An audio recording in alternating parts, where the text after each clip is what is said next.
Hello and welcome to this very special show, Mission Pani, in association with Harpy. Summer is almost upon us and so is a water crisis.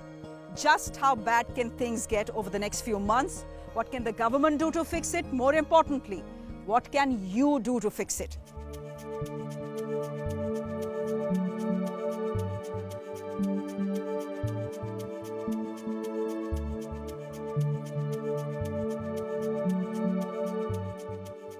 Mission Pani travels to India's desert state, Rajasthan, where local communities have joined hands with the government to work towards a water-secure future. Reviving traditional water structures and rainwater harvesting has shown a ray of hope for its people.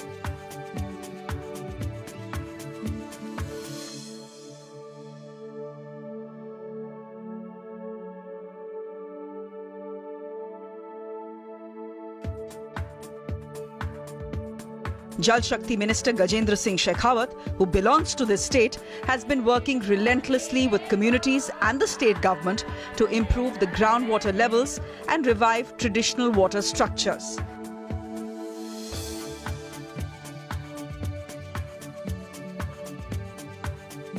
This has helped in ensuring water security in this dry state.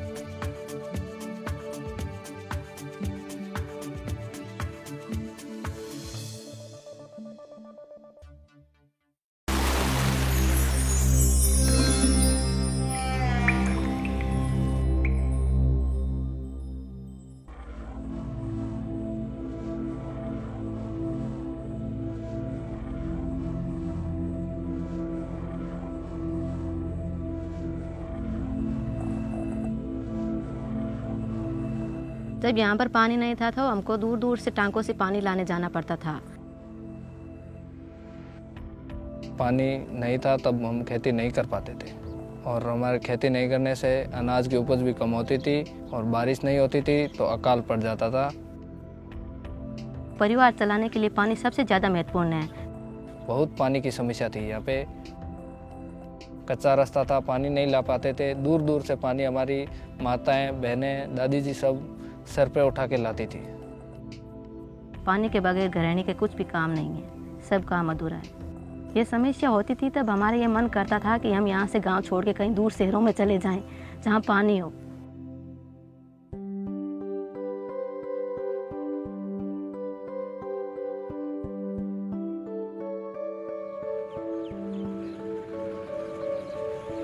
सरकार की मदद के बाद जल कुंड से हम पानी store कर सकते हैं और उससे हम काम चलाते हैं। सरकार की तरफ से हमें कुछ टांके दिए गए थे जिसमें हम पानी एकत्रित कर सकते थे और सरकार की तरफ से हमें कुछ नलकूप भी दिए गए थे जिसे हम पानी भर के ला सकते हैं और कुछ हमें ये सरकारी ट्यूबवेल की भी मदद मिली है। हमारे यहाँ ट्यूबवेल होने से हम खेती करते हैं, फसल हो जाती है, गाय को घास चारा भी हो जाता है, अनाज भी हो जाता है। आने वाले बच्चों को हम ये शिक्षा देंगे कि पानी को कम से कम लगाए, जैसे नहाने, खाने, पीने, जैसे बहुत कम पानी का यूज़ करें जिससे आगे पानी बच सके। जहाँ भी पानी लगे वहाँ पर कम से कम पानी का उपयोग करें। Shekhawat ji, thank you very much first of all for being part of this show. सबसे हम राजस्थान में हैं और आपकी कंस्टिट्यूएंसी जोधपुर में है, तो सबसे पहला सवाल यही कि राजस्थान की बात करें तो दिमाग में पहले तस्वीर जो आती है, मेंटल पिक्चर है कि एक्सट्रीम सूखा, एरिड, और महिलाएं सर पे मटका लेके दूर दूर पानी भरने जा रही हैं। लेकिन बहुत लोगों को शायद ये नहीं पता कि जोधपुर सिटी का जो वाटर लेवल है वो बहुत अच्छा है। ये कैसे हो गया? देखिए, जोधपुर शहर एक रायलाइट की चट्टान पर बसा हुआ है। जब नहर से पानी जोधपुर में पेयजल के लिए आने लगा, एक समय में ऐसी स्थिति थी कि जोधपुर में पीने का पानी लाने के लिए महाराजा जोधपुर, तत्कालीन महाराजा जोधपुर ने पाली जिले के जवाई से लेकर जोधपुर तक एक नहर बनाई थी।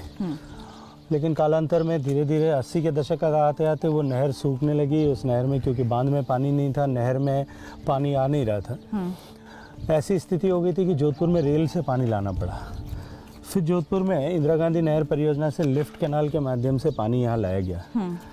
उसके बाद में जोधपुर की जो ट्रेडिशनल वाटर बॉडीज़ थी, जोधपुर का अपना एक बड़ा वाटर विजडम था। यहाँ लगभग शहर के अंदर भीतरी शहर में लगभग 200 से ज़्यादा तालाब और बावड़ियाँ ऐसी बनी थी जो आपस में सब इंटरकनेक्टेड हैं। उनका पानी विड्रॉल समाप्त हो गया, उनसे पानी उठाना बंद कर दिया।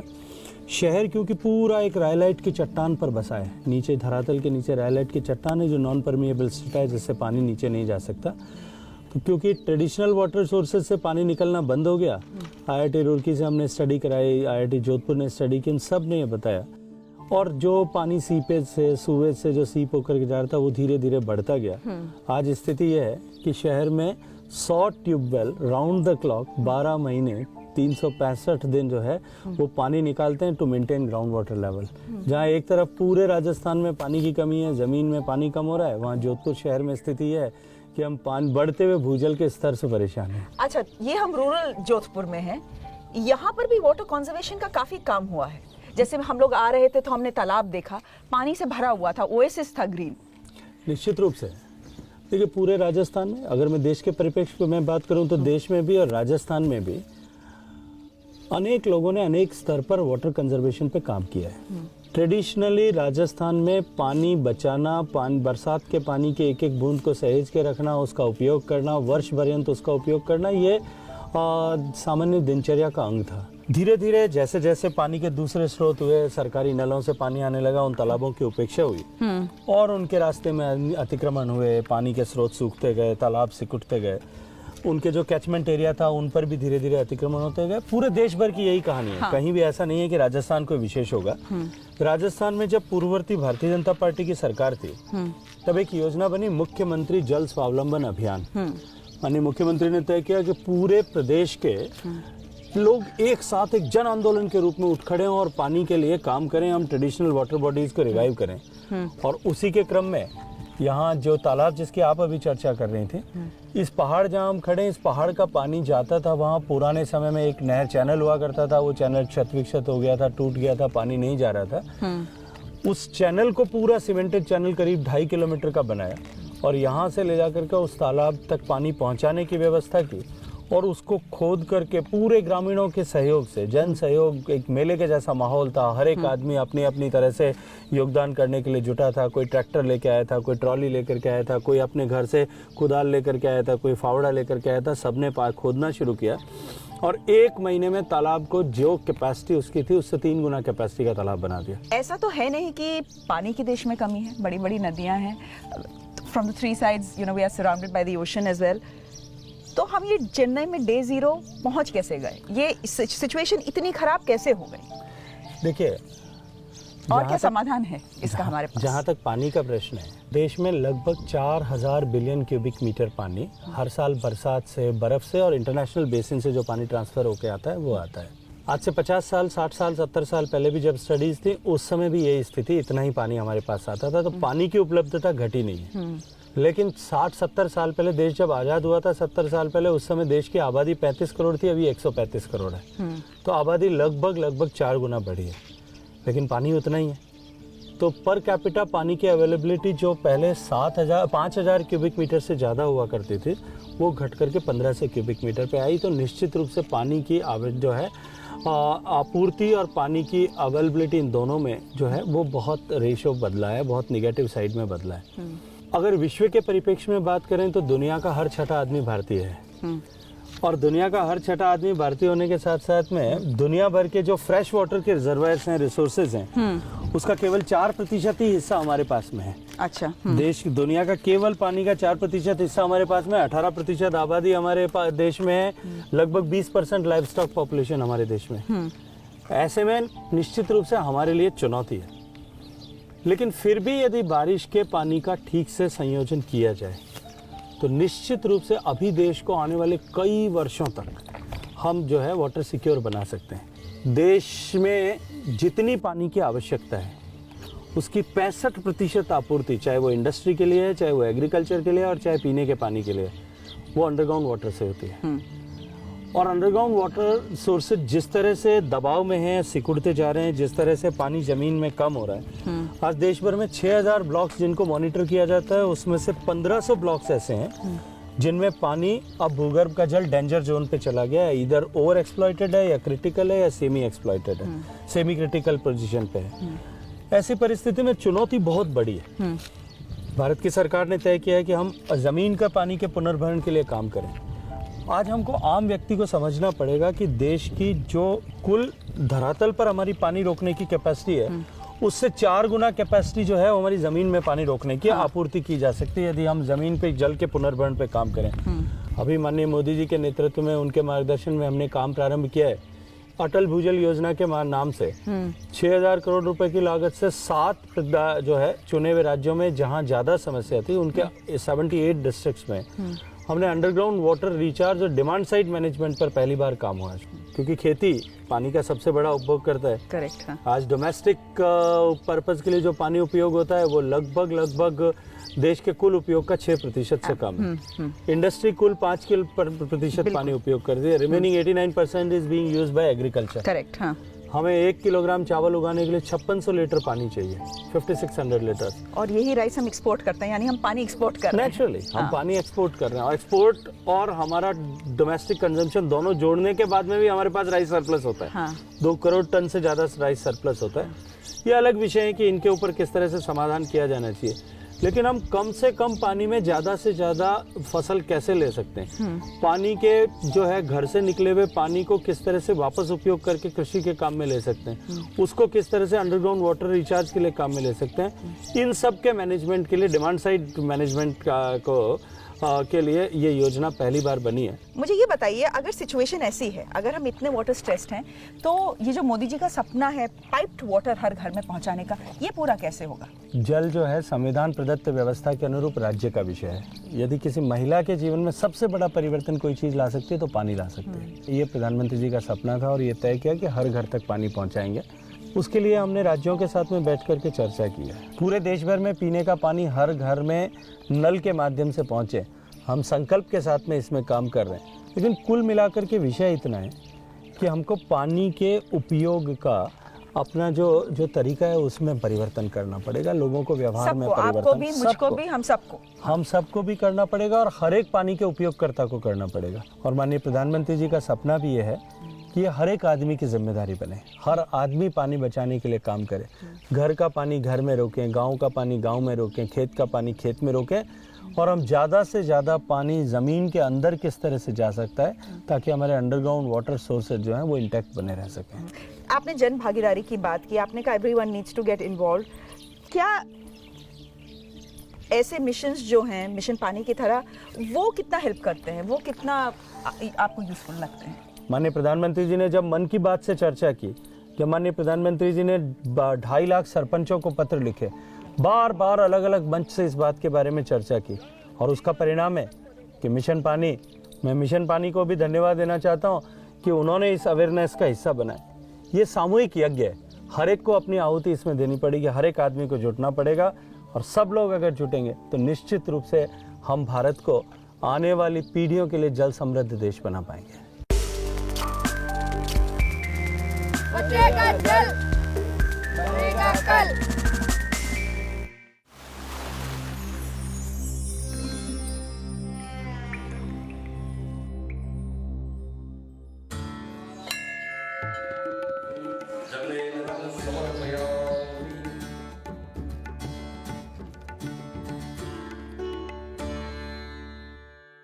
Welcome back. Let's just talk a bit about where we are. We are in Sar, which is a small village that is showing the way about how a community can come together to become self-sufficient when it comes to water. The villagers have gathered here to talk about it. We have the minister, the Jal Shakti minister, who belongs to this place, knows this place very closely as well. And we have members from the panchayat as well. Burelal ji, सबसे पहले तो आप हमें ये बताइए कि आज तो हम ये तालाब पूरा भरा हुआ देख रहे हैं और ऐसा लग रहा है कि खूब पानी है गांव में, लेकिन हमेशा ये नहीं था। जब आप छोटे थे या बड़े बुजुर्ग भी यहाँ पे हैं, तो पहले क्या समस्या थी, दिक्कत क्या थी यहाँ पे?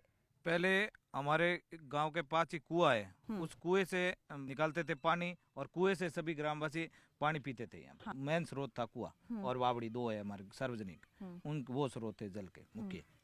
जब गर्मी आती थी तो क्या होता था गांव में? और सिर्फ इस गांव की नहीं, राजस्थान में जितने गांव हैं, पानी तो पूरा सूख जाता था। देखिए ये पश्चिमी राजस्थान स्पेशली इस बेल्ट में हाँ।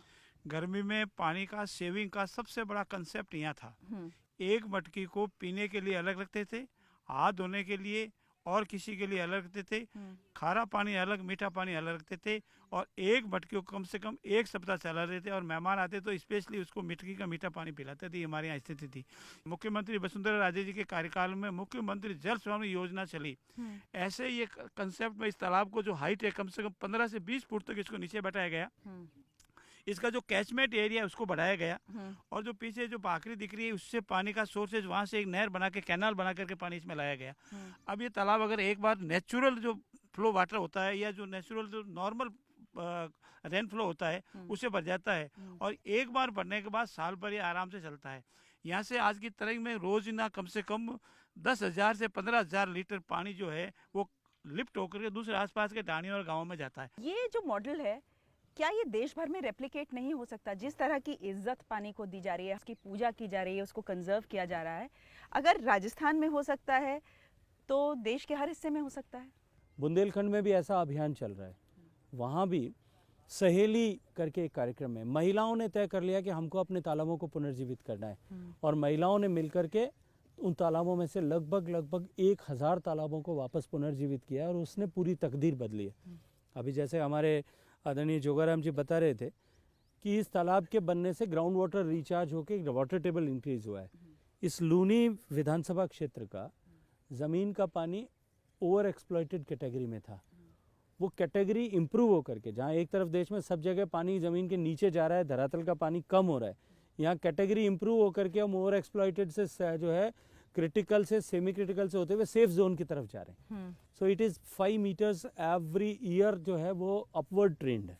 तो इस तरह से अगर समाज तय कर ले और हम यदि जल का संरक्षण करें, हम यदि जल को बचाएं, पानी का ठीक से उपयोग करें, विवेकपूर्ण उपयोग करें, सो इट इज़ जो कॉन्सेप्ट पूरी दुनिया में आज जो बात करते हैं कि no form of water is waste water. हाँ। सो हर एक फॉर्म का अलग अलग जैसा उपयोग हो सकता है वैसा उपयोग करके गांव के लोगों ने, and it's a traditional wisdom, कुछ सिखाया नहीं है, पीढ़ी परंपरा से ये जो यहाँ की हार्डशिप थी उसने अपने आप लोगों को सिखाया है। तो यानी कि हम सबको ये मानसिकता अपनी बदलनी, और भारत में हम लोगों की मानसिकता है कि प्रॉब्लम सरकार की है, पानी सरकार नहीं दे रही, पानी सरकार नहीं दे रही, तो उससे ये सिर्फ सरकार का काम नहीं है, हर कम्युनिटी का काम है, हर इंडिविजुअल का काम है, और हर गाँव का काम है, आप कह रहे हैं।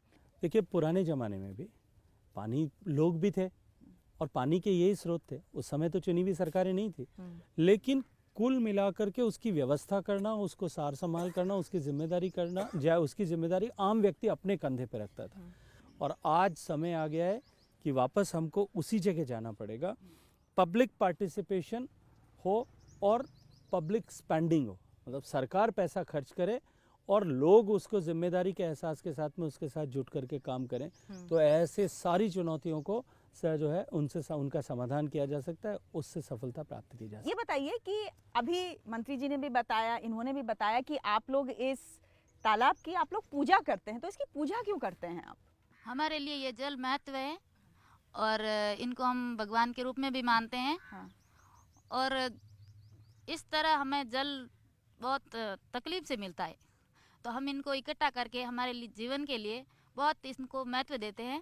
और जब आप लोग छोटे छोटे थे तो क्या बहुत दूर से पानी लाना पड़ता था? क्या इतनी किल्लत थी कि लोग गांव छोड़कर जा रहे थे? थोड़ा सी उस बारे में बताओ।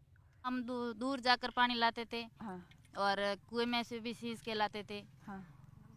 और तालाब में भी सर पर उठा के दूर जाके पानी लाना पड़ता था। हाँ। आप लोग महिलाएं तो शादी करके इस गांव में आई होंगी, तो आपके जब वापस गांव जाती हैं तो लोग बोलते हैं कि तुम्हारा गांव तो बहुत अच्छा है, खूब पानी है यहाँ पे, तो आप लोग उनको समझाते हो कि कैसे पानी है?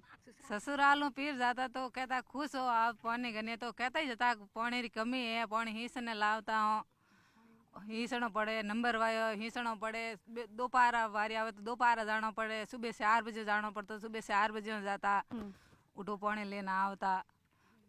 बारिश कम होती तो पानी तालाब में हुक जाता, तो पानी बेरम ही हुक जाता, तो समस्या आती जाती। तो ऐसा भी है क्या कि आप लोगों के घर से बोलते हैं कि अपने गांव का लड़का चुनो, क्योंकि बेटी अगर यहाँ पे आएगी तो पानी की दिक्कत नहीं आएगी, उसको दूर दूर नहीं जाना पड़ेगा घड़ा रख कर? मोटो गाँव में मोरो तो ज्यादा करने रिश्ता गाँव में ढूंढे तो गाँव में ठीक है मोर वास्ते। आपने बचपन से गांव देखा है, जी। तो जब पानी नहीं रहता था तो किस तरह की दिक्कत आप लोग फेस करते थे, और अब आप लोगों के लिए जिंदगी कैसे बदली? बहुत दिक्कत थी। हाँ घी के सामने लोग नहीं देखते थे, पानी का घड़ा ढक के रखते थे हाँ कि ये शाम तक खत्म ना हो जाए, कहाँ से लाएंगे। और हमारे गांव में तो पेयजल की बहुत ही समस्या थी। कल परसों तक की खारा पानी था। बीजेपी की सरकार आई, जसवंत सिंह बिश्नोई साहब मंत्री बने, जब हमारे यहाँ मीठा पानी आया था। मैंने तो कभी मीठा पानी देखा ही नहीं पहले। तो क्या पहले ऐसा होता था कि लड़कियों को पानी लेने भेज दिया जाता था इसलिए स्कूल नहीं जाती थी, अब स्कूल रेगुलरली जा रही हैं? बिल्कुल सही है। वो बावड़ी बेरी बोलते थे ना, हाँ। उसमें 20-20 डोले डालते थे, तो एक लड़की बैठती थी, 2 लोटा पानी 1 घंटे से बाहर आता था। तो स्कूल कब जाए टाइम पे, बताओ। सो शिखावत जी, दैट मीन्स कि अगर गांव में वाटर सफिशिएंसी है, सेल्फ सफिशिएंसी है, that also results in women empowerment, where children, little girls can go to school instead of having to fetch water, when women can do a lot of other things that they would have not done if they had, water filling duties to do. Certainly. Now after water self-sufficiency, then उनको सबसे पहले मुक्ति मिली है. And since they had to walk almost a mile every day or 2 miles, 3 miles every day for fetching the water for their domestic purposes, अब उनको क्योंकि पानी लाना नहीं पड़ता तो वो जो 2-3 घंटे थे वो बचते हैं. अब वो स्कूल जा सकती हैं, पढ़ाई कर सकती हैं, दूसरे काम में अपना हाथ बटा सकती हैं. निश्चित रूप से उनके जीवन में इससे फ़र्क पड़ा है. और माननीय प्रधानमंत्री जी ने अभी जो जल जीवन मिशन, हर घर तक पीने का पानी पहुंचाने का संकल्प किया है, उसमें भी ये तय किया है कि हम गांव के पानी का प्रबंधन गांव के लोग करें. और वो जो गांव की पानी समिति बने उसमें या तो सब महिलाएं हों या 50% हो. अच्छा. ताकि उनके पास में पानी को सहेजने की जो नेचुरल जो प्रतिभा है, हाँ. जो इंस्टिंक्ट है, वो बनी रहे और उसका उपयोग भी हो, और उसके कारण से उनकी जो है शक्ति गांव में बढ़े. तो यानी कि शो को खत्म करना है तो महिलाओं के साथ ही खत्म करना है, क्योंकि और सबसे जो नजदीक का रिश्ता है पानी का वो महिला के साथ ही है. आप लोग पानी के लिए और इस तालाब के लिए, आपके पास एक गाना भी है, प्रार्थना है शायद, वो आप हम लोगों को गा के सुना दीजिए.